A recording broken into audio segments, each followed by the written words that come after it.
Hi, welcome to Granny J Clay today.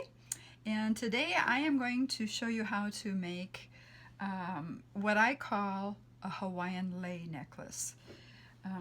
I don't know what anybody else might call it, but I made a necklace, oh goodness, a long time ago that looked sort of like a Hawaiian floral lei. But just recently I have started to do one in green, and I wanted to show you this. I used a satin slice on some of these pieces. Here, let me just pull one out over here. And what I'm finding, this is a disc, and this is more of a wavy disc out of green. This is all Primo, bright green and black. But if I decide to string these beads like this, you're not going to really see much of that satin slice at all. And if you've ever done a satin slice, you know how much work it is, and so you kind of want to let it show its beauty. So I'm going to just kind of ponder this for a while and figure out maybe a different way to put the beads or string the beads on something so I can see these a little bit better. But this is what I'm talking about. That's what I want to show you. This bead, the satin bead, is not the easiest to make. However, this little green bead is simple, and that's what we're going to do today. And you can make several different colors and then string them on whatever you like.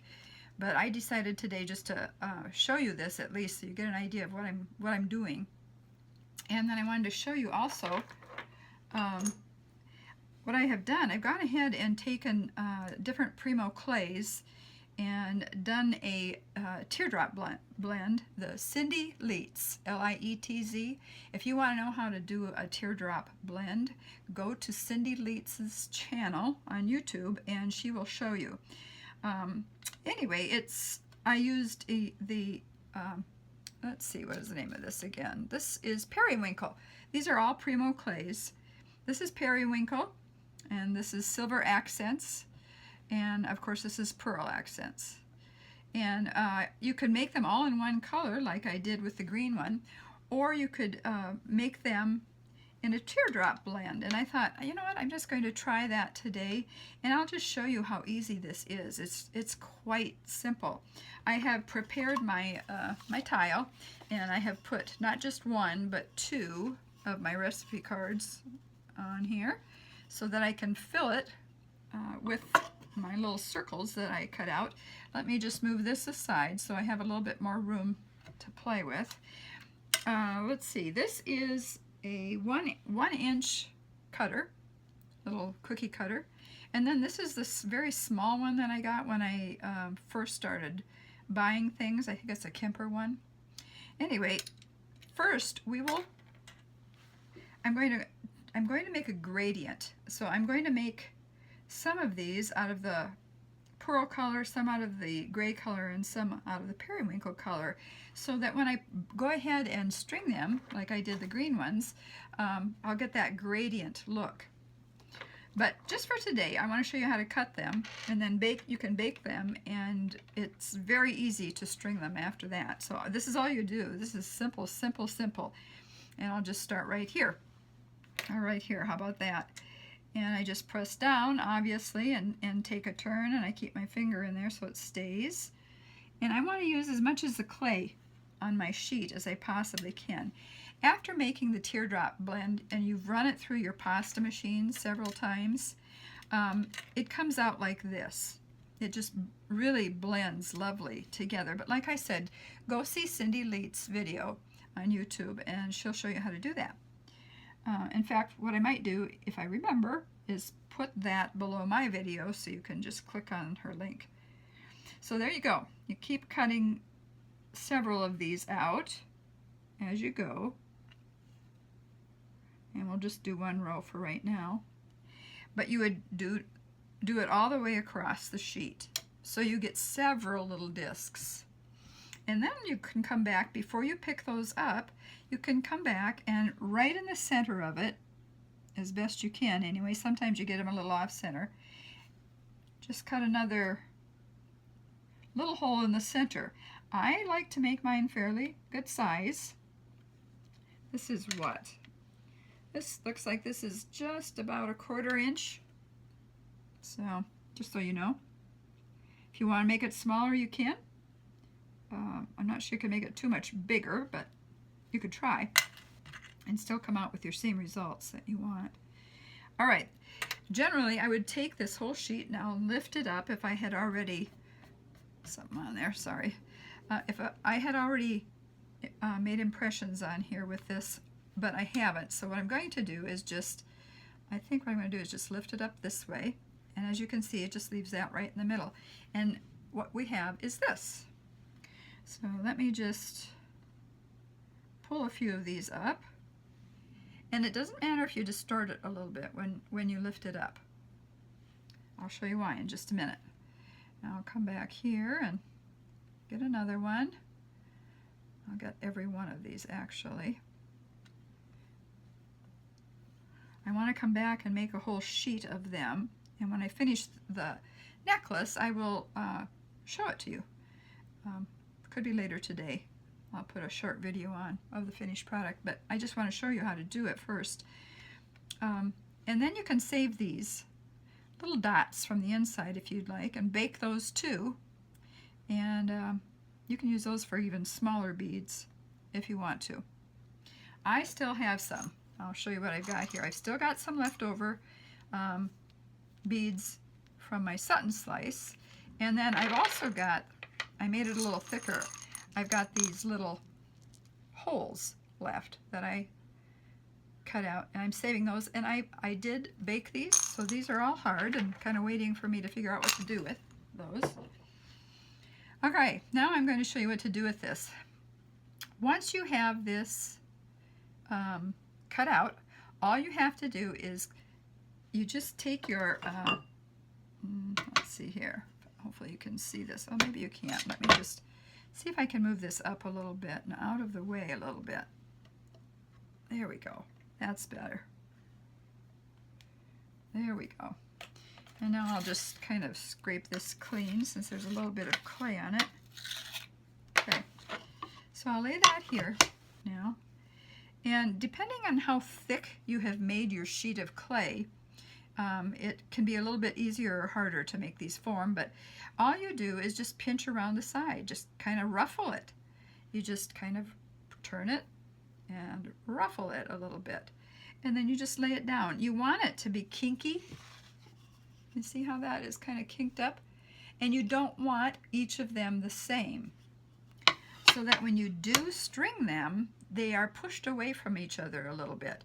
So once again, I'm going to take it and just kind of, I'm just kind of twisting it up and bring it around, and I think that one's good.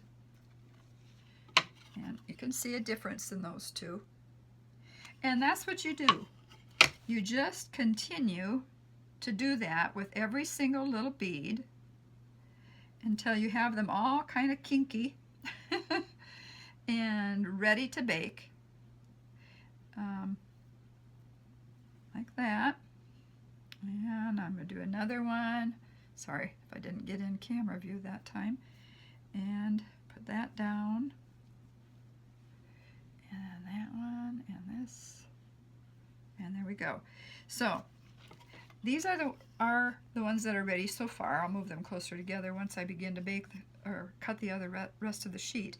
And that's what you do. You just bake them this way. And so they come out of the oven and just let them cool before you do anything with them. And then you can certainly decide how you want to string them. You don't have to have a gradient of white, silver, periwinkle. You can have whatever you like.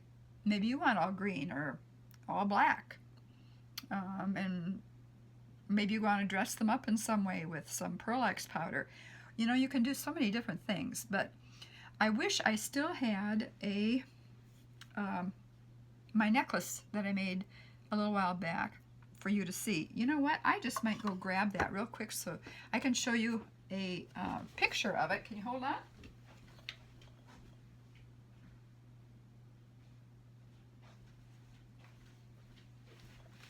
I'm back.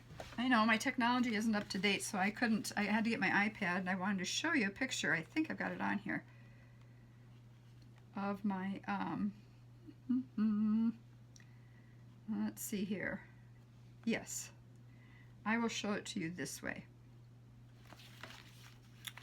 I made it blue and purple and it turned out really pretty. Do you see the earrings with it? On that one I had put it on a chain.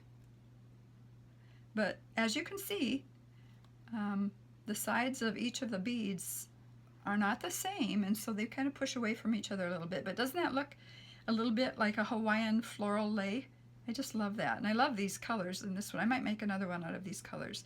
I gave that particular necklace away, so just wanted you to see it and know what I'm talking about. So that's my lesson for today. I'm not going to do any more as far as this sheet is concerned. I just wanted to make sure that you knew you could do the teardrop blend if you wanted to, or just one solid color, whatever you want to do. Now, I'm going to bring a couple of things over here. In my last video, I made a couple of little bowls, and I had not finished them. I had some Sutton, I think this was a Sutton slice, and I wanted to show you that I did decide to go ahead and make a bowl out of this one. So that's that.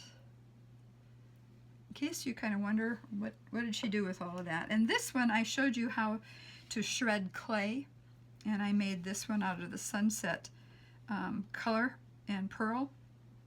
And then I made a different edge. I haven't made that kind of an edge before. I've made the little balls before, but I basically just cut with the same size a piece of clay out of this color, and then I put it on top here and I pinched it together, and so it just looks a little bit different. But I do like to have a different edge, and there's the back of that one.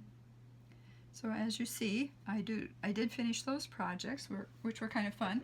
Also, I just made her, I don't know if you've seen this or not, you may have already seen her, but some time ago I showed you this little park bench. It was wooden that I had bought, I believe it was at Michael's, and I covered it with clay and baked it. And so it was sitting around just doing nothing, and I thought, you know what, I need to make something to go with that little bench. And so I decided I'm going to go back and make one of my bunnies that I love to make. And so I made this little bunny here that I call Leilani because she looks so Hawaiian here. And I used one of my Sutton slices. I liked this very, very much, so I wanted to show as much of the Sutton slice as I possibly could. And if you don't know how to do a Sutton slice, you can go back to my videos and check those out as well. One of the Sutton slices that I made, I flattened completely. Now this isn't. This feels like a texture. You can feel it. And most people probably, when they make necklaces or earrings or whatever they make out of a Sutton slice, will leave this area raised. So I just want to bring it up and show you. And so I did on this one. And on her hat, as you can see as well. And then her little purse. Well, it's kind of a big bag, but there she is. That's her purse. And there she is. So I thought I'd just share that with you and show it to you. She's very relaxed, sitting on the bench, waiting at the bus stop, I think. Anyway, that's all for today. And if you don't know what I'm talking about with a teardrop blend, let me just show you. I've got an extra piece of clay here. And I'll just roll it in a ball first. And it's just this periwinkle. It doesn't want to roll yet. Just let me get it going here. And you would take each of your colors and you would run it through the pasta machine and prepare it and get it ready, which I did with this.